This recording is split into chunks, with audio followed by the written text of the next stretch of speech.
Wow, I don't know how the heck I'm going to follow that. Is this a therapy session for CS leaders, or I think so. So I'm Chris Koehler, CMO of Box, and I am a recovering CS leader. Yes, I am. So can anyone guess what was my title prior to becoming CMO? VP of CS. I was on that list. Exactly what Christy just said. I totally agree with. We cannot be victims. And marketing can fall into the same trap, the same thing, where they say, why does sales get to hire and I don't get any marketing budget? That has come out of my mouth as we're going through planning 100%. Controlling our emotions. I had a board meeting on Tuesday where the board, so anyone that gets to present to the board, one fun fact, they really don't know that much about your business. And they don't. And then they come up with a lot of crazy ideas. This isn't recorded. Hopefully no one is on. But they don't know all the details of your business. And you get emotional because you're trying to explain in like 30 seconds one metric that's on a scorecard around that. I'm seeing a lot of laughs. Yes, it happens to marketers as well. So we're all in this therapy together.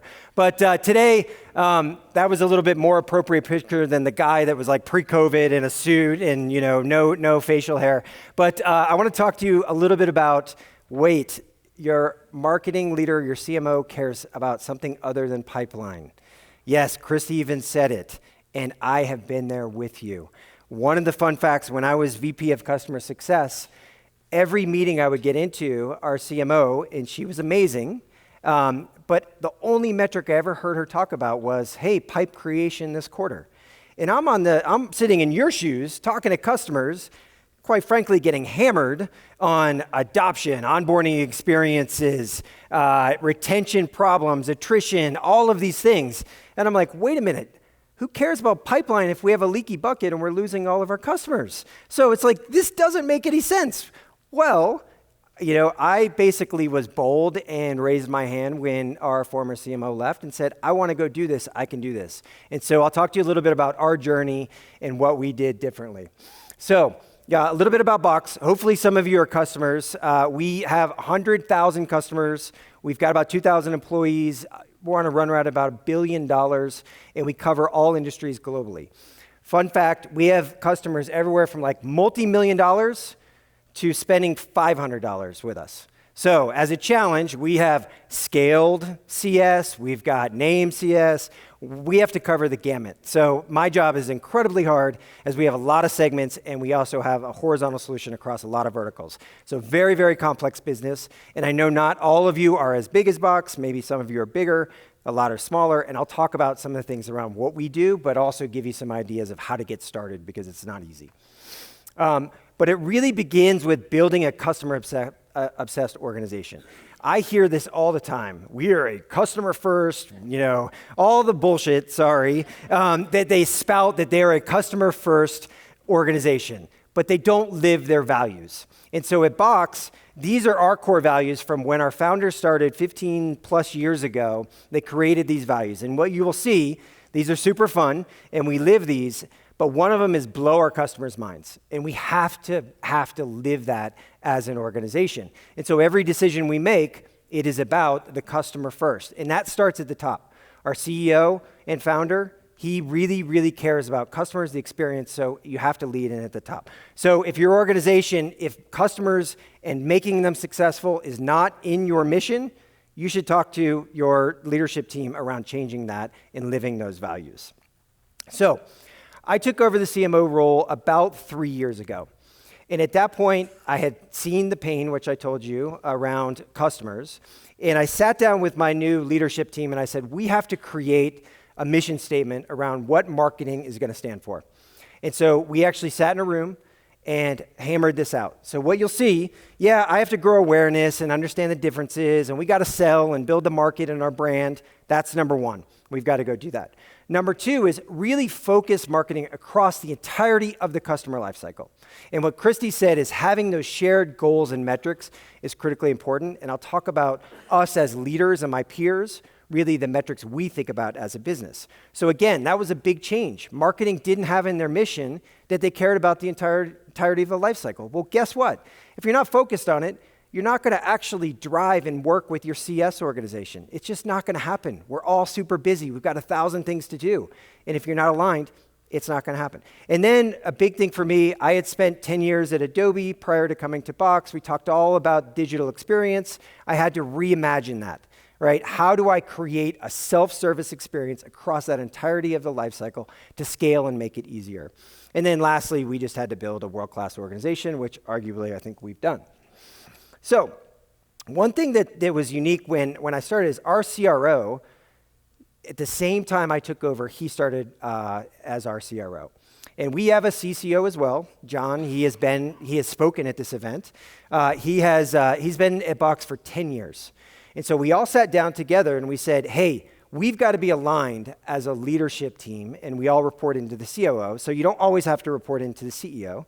We've got a COO who basically runs the go-to-market organization. And we said, what are the key metrics we're all going to be aligned on? And so pipeline, yes. Marketing, I talk about pipeline all the time. I get hammered by the board about pipeline. But it's not the only thing I think about. Mark, our CRO, and I have to really drive and own pipeline together, but it's a shared metric. I'm on point for pipeline. He's on point for ARR. But I talk to the organization around how are we driving revenue. It's not just about pipeline. I have seen in many examples where marketers are high-fiving, we've created all this pipeline, yet we're missing our ARR goals, right? Our revenue goals. Have you guys been there? Yes, congratulations. Well, it didn't actually turn into revenue. So who cares? And then lastly, retention. And so I talk to my team about these three goals, and so does every other leader in the organization. These are the metrics that drive the business. ARR and retention are the ones that drive revenue. Pipeline is our basically future growth as we think through that. So the core focus areas, you might be a little bit surprised as a marketer. Here's some of the things that I think about. Onboarding and adoption, cross-sell and upsell, retention and customer health. And I'll talk about some of the programs we've been doing over the last few years around this. Now, raise your hand if anyone in the organization has a CMO that you've seen a slide like this. Come on, raise your hand. No one? Yes? Yes, at least, okay, there's a few of them. I'm on a mission to change the organization, CMOs around the globe to actually care about all of these things. So, yes. All right, so onboarding and adoption. This is how we think about it. We have mapped out the customer experience across, and we really have two core personas as we think through. Admins for us. How do we get them to deploy? We're relying on admins. Some of you may or may not be in that same situation, but we're dependent on admins to really deploy the solutions that we've got across the organization. So they're a key persona for us, and we need to make sure that they understand our value proposition, that we've got new features, we're continuing to drive innovation, and so we have to think through that. And then end users. We have millions upon millions of end users that we all assume that I send out an email and every end user now understands all the core capabilities and function that we've delivered, and we wonder, why aren't they just using it? We've sent them an email. They should know and adopt those products. That's not how it works. We have an attention problem across all of us, and we need to continue to hit them with messaging across multiple mediums. So we think about this from an account setup perspective. How many of you have consulting organizations that you've worked with that go and set up and configure for customers? Yeah, a decent amount. So one of the things that we did is we went and sat down with our consulting organization and we said, great, what do you do to make a customer successful? What do you implement? What are the features? What are the core things you got to work through? And we said, great, we're going to help you because we've got $100,000 customers to $500 customers. How do I make those $500 customers as successful when they don't have a human to work through? And so we basically took their playbook and we digitized it. What's that onboarding experience look like? What's the messaging look like? What are the core features and capabilities that we need to get them using right out of the gate? For us, one of the core metrics, if we don't get habitual users in the first 8 weeks of our product, they never come back. 8 weeks, if they're not actively using it, consistently, we lose them. And that's a massive, think about the churn implications of that down the road. So there's a lot of work going into that. And then we think about ongoing updates. How do we drive? One of the things that as a marketer, you may or may not have heard your CMO talk about is product capabilities awareness. Again, we assume sometimes as marketers, we've done a launch, we did a big splash, we did ads, all of this stuff, and so they must now know that we've got, all of these capabilities. It's not true. We have to continue to reinforce that in message. And then obviously account expansion. So as marketers, we think through what are the assets, what are the plays across all of these functions, and that is something that I would encourage all of you to push your marketing organization around. So a few examples, we've revamped onboarding emails. We test, messaging, all of that. One important thing that many of you, if you're not working with your marketing organization, I have been in your shoes, no offense. You guys aren't marketers. It's not your core competency, but a lot of you try. How many of you have copywriters on your team? How many of you have designers and brand and campaign managers and all of that? Marketing has all the resources to help you. So if you're trying to do this on your own, it's really difficult. It's really difficult. This is the expertise that they have. So again, part of this is how do you get marketing to come and help you as part of this? So we've got onboarding experiences. We gamified from an in-product experience. We have a really good partnership with product. One of the things I didn't hear enough is what is the relationship with product to make sure that product can help you actually scale in a much bigger way. It's not just about sales and marketing and CS. Product is another core component of that as well. And then we do a lot of external outreach back into the base. We focused a lot around the adoption activities. We did tons of analysis. We have an amazing BA team, or what we call business analytics team, that really did some analysis on retention of our customer base. What are the key actions and capabilities that they're using in our product that lead to a higher retention? So we focus there. What are the key things? We have a list of 5 things that we know if they do these, it will actually lead to a higher retention down the road. So we focus on that. And then we create webinars around this, videos. One of the things that when I first took over as CMO, how many of your organization has been doing digital events for the last couple of years? Yes, probably all of you. Does your marketer, how do they measure success? How much pipeline was created out of this event? I have said it myself. I am guilty. What about how much revenue you've touched? What about the actual actions that happen after that? What about the adoption component of all of these events that you've got? Those are key metrics. It's not just about how much pipeline was created. So we think through that. We're actually using paid media dollars to reach customers as well. We know it's really difficult to get attention. So sometimes if we've got a key account, we'll spend media dollars in LinkedIn or Facebook or others to actually promote some of the key features that we've got. That's not revenue generating, but I know it's going to help us from a long-term perspective of retention of those accounts. And I'm happy to answer questions as we go if you all have those. So where to begin? When we first started this, it was completely overwhelming because there's a lot of ways that you can go attack this across different channels, which capabilities, which segments. We started small. So we understood what was the onboarding process and what were the key adoption metrics that we needed to go optimize. And we started small. We tested a few things. When I first started, we actually had this plan that was like 150 different things we could do. And it's like, okay, well, I don't have enough resources to go do that. Where do we start? So we picked a few things. We tested, we iterated, tested, iterated. And over time, as we showed success, we got more resource around that. I put more dollars around it. So again, start small, iterate. Okay? So from a cross-sell and upsell perspective, how many of you have customer marketing organizations? And yes, I'm guessing that their goal is cross-sell and upsell only for the purpose of revenue. Well, yes, that's important. We all want to grow. But what about actual revenue that leads to higher retention? So for us, one of the things that we looked at is we have a set of core add-on products. And we know one example is that if we get a customer in one of our what's called Shield, our high security, basically our higher level of security, and then they set up classifications and other things, the retention rate is significantly higher. So for me as a marketer, yes, I want the additional revenue, but I actually want to drive better retention as well. So I get a twofer as part of that.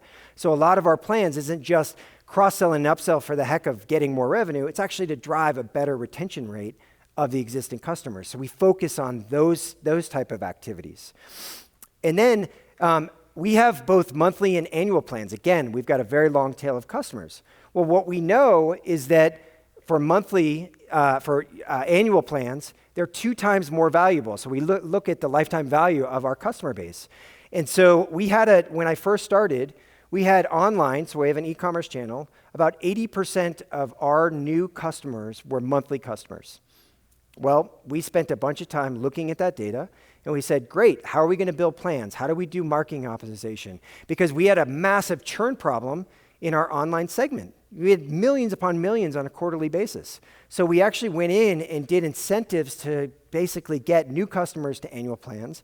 And then we did a lot of cross-sell and upsell plans to get them to annual. And now our retention rate goes up, right? So again, these are just tactics that we think about as a marketing organization that support all of you. When you guys are all gold on maybe it's a retention or attrition number, well, you want marketing to help you in any way to hit your goals, right? So we're aligned. It's good for the company. It's good for all of you. So again, lots of examples around how we think about this as a marketing organization versus a CS. So one thing that we looked at is what plans or products have the highest attrition rate? Go try to figure that out. How do you go solve that, right?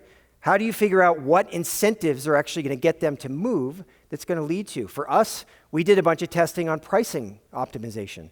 And we said, okay, if we give them a 30% discount to upgrade to an annual plan, yes, that's a big discount, but guess what? They stay 2 times longer. In the long run, it's a much better place. And it's good for revenue, it's good for us, right, as an organization. Again, start small, test, test, test. We have a test and learn, test and learn, test and learn. And we often fail.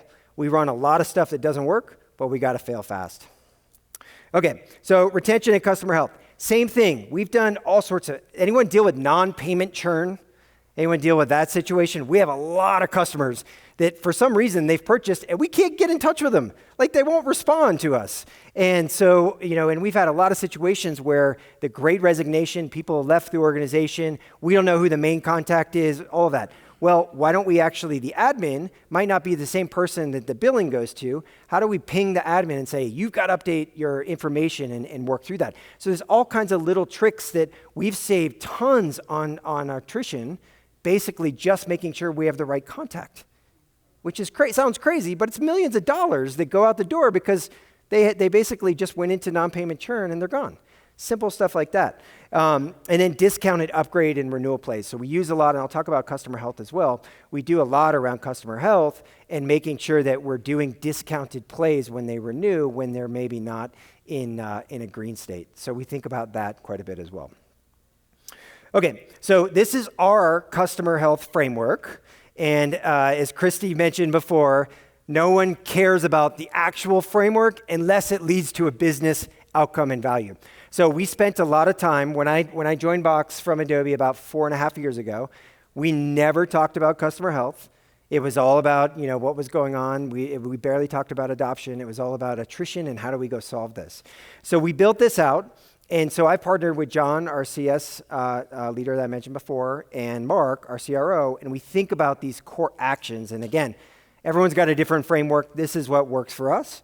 But we've worked together to build this out. And so my marketing organization knows about customer health, and we treat customers differently based on their health scores.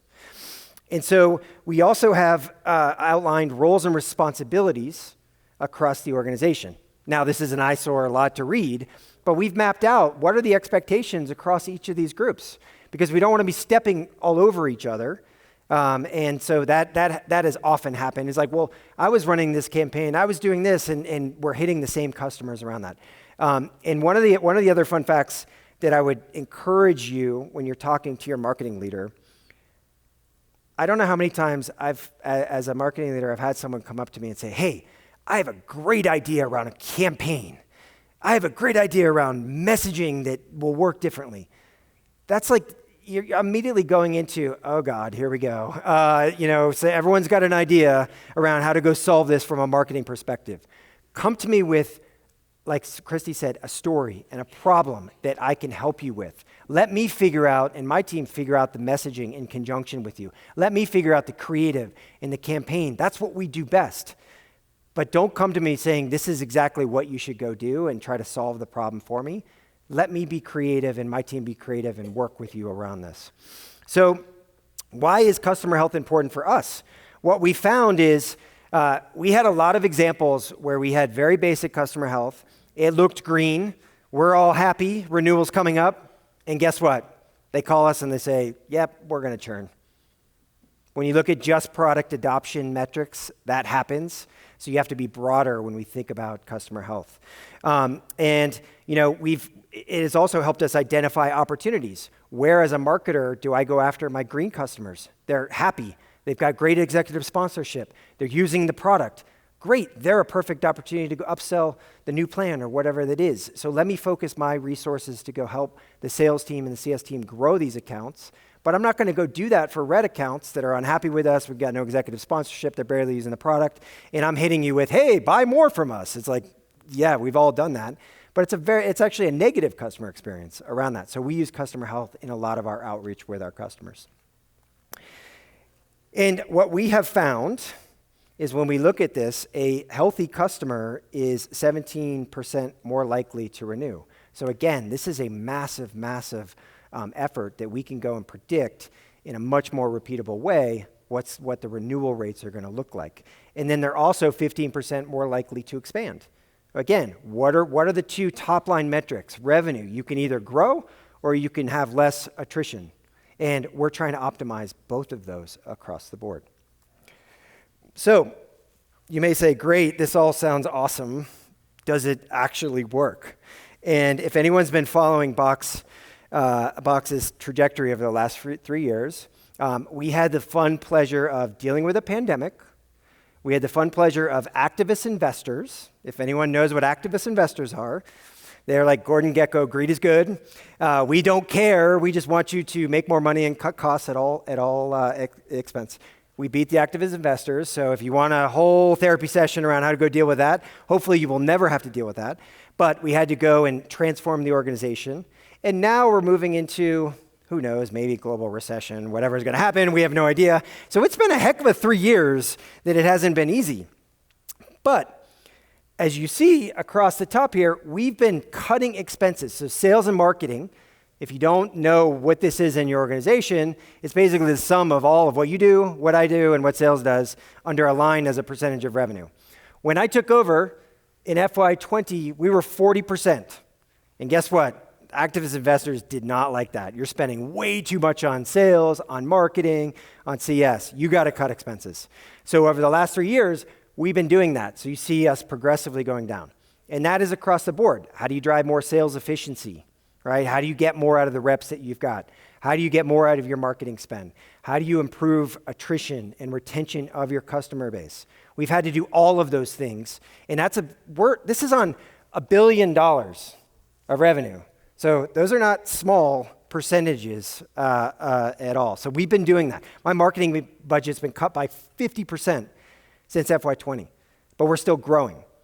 And this is what since last year, net retention rate has gone over the last few years. So we've gone from 106, and prior to that it was like about 102 to 112, cutting expenses, focused on a leadership team of all the things that really matter about the customer experience, and now we're continuing to improve retention rate. So this is net retention rate, which has been fantastic. So it's been a fun journey. It's been a ton of work, but I would encourage you that if your marketing leader is not thinking this way, you need to go have a conversation with them because it absolutely matters. And if they don't get it, have them come talk to me. I'm happy to have a conversation, a therapy session with your head of marketing. But you have to convince them that they need to think about the entirety of the customer lifecycle. It's not about pipeline. It's about the customer. It's about the customer. So, and then get cross-functional alignment. You have to make sure that you are aligned with the leaders in the organization and have common goals and metrics. That is, I can't underscore that enough. And then one of the things that we did is we created a cross-functional tiger team. And this is critically important. You got to take people out of their day jobs and force them to come together, build a plan, and together they've got to go execute on something. I've got a meeting later this afternoon. One of the things that we did is we call our digital strategy group. And we have cross-functional teams where we're driving separate initiatives. Product, sales, CS, marketing, all together, working on tiger teams, driving initiatives together. If you don't do that, it's never going to work. You have to have cross-functional teams, and they have to have accountability across the organization to go do that. But again, start small. Don't boil the ocean. This is super overwhelming. 3 years ago, my head was spinning around all the things I thought we could do, but we had to start small and start somewhere. And then lastly, I can't stress this enough, test and learn, test and learn, test and learn. Fail fast. So with that, I am happy to take any questions you all have. All right. Yes.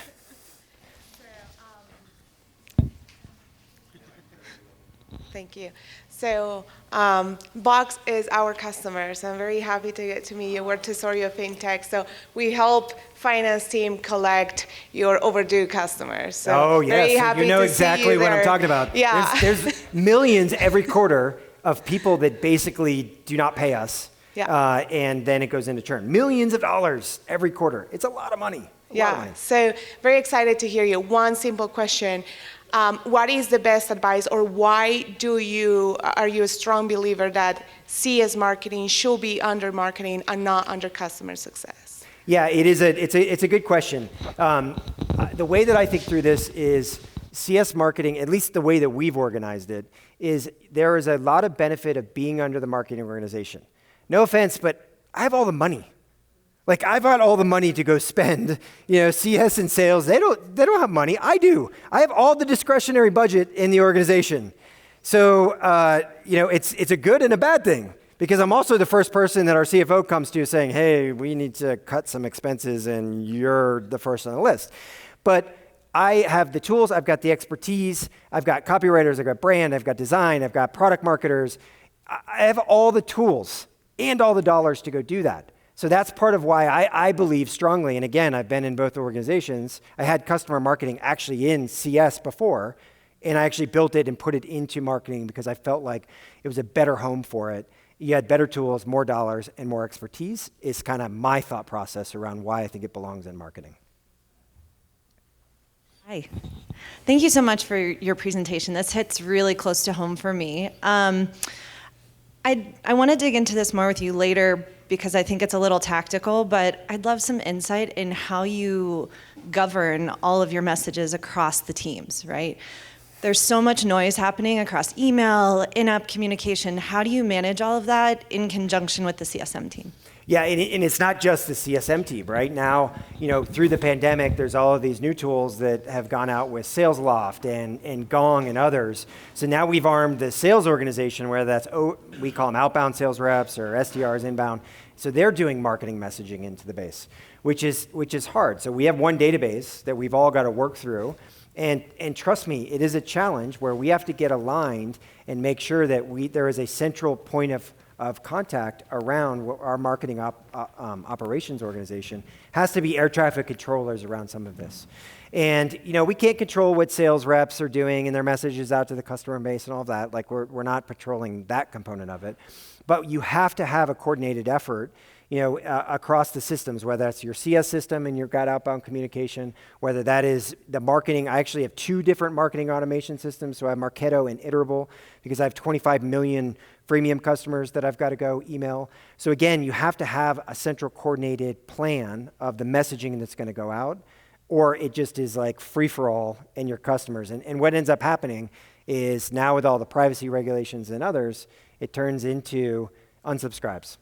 And then now all of a sudden you've lost a very valuable asset, your database, and you can't reach out to customers anymore. So we have to do it as a sort of a centralized team that makes sure that communications, that we have oversight into all the outbound communications that sales is sending and what CS is sending and what marketing is sending. They have to be aligned. Hey, Chris. In your ongoing examples, one of the things you had listed was product updates. We are about 50 people. We're small, but we're starting to mature in some of these areas. Product used to write our product update communications that went to customers. We on CS did not love how they were framing things and have sort of intercepted that activity. And we think it's going really well, but you had marketing owning that, which makes an awful lot of sense. but we don't, we maybe have a little bit of a trust gap on the idea that product would throw that over to marketing, marketing would write it, and that it wouldn't land right, like it wouldn't have the right emphasis for the customer base. Do you have any advice on? Yeah, age-old problem. Product loves to talk about their features and how cool the features are. Customers don't care, right? They want business problems that they're trying to solve. And then you flip it over to the marketing organization, then it sounds like a bunch of fluff that you're trying to sell them something of why it's so amazing. And so there's an in-between around that. We have to think about the messaging and altitude differently based on who our audience is. And so for a lot of our product updates, it's very clear. We're not trying to sell. And so one of the key metrics that I often talk to my organization is awareness of product capabilities. Does our base even know? Like for us, one example is we did a very disruptive play where we're getting into the e-signature market. And so we've basically disrupted by giving it away for free for all of our customers. But guess what? Even though it's free, they still don't know it's there. We've done launches, I've done emails, I'm like, it's free, you're paying for this, and they still don't know. So again, it's like constant reiteration of making sure that the customer base knows that. And so even when you guys probably write it, some that are paying attention are like, oh, this is great, I should start trying this. There's probably 90% that it's just noise and they don't even get it. So it's a huge challenge.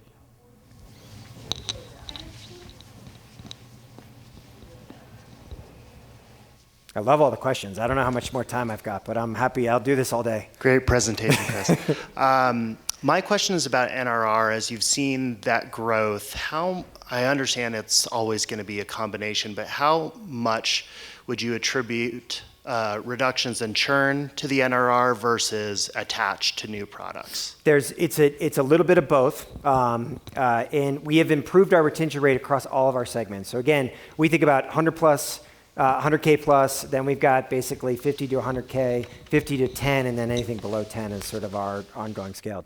So we've actually improved retention rates across all of those key metrics. But one of the other things that I did as CMO is I reevaluated our whole plan lineup and how we were pricing our products and all that. And so one of the things that we did is we made it really attractive to go to the highest plan that had more of the products that were stickier. So one of the big challenges we had as an organization is some of our most sticky products that kept our customers were add-ons. And so then, like security would be a perfect example. Well, if you want it to be more secure, you got to pay more. And they're like, what the hell? Like, I'm not getting the value out of it now. Why are you asking me to pay more?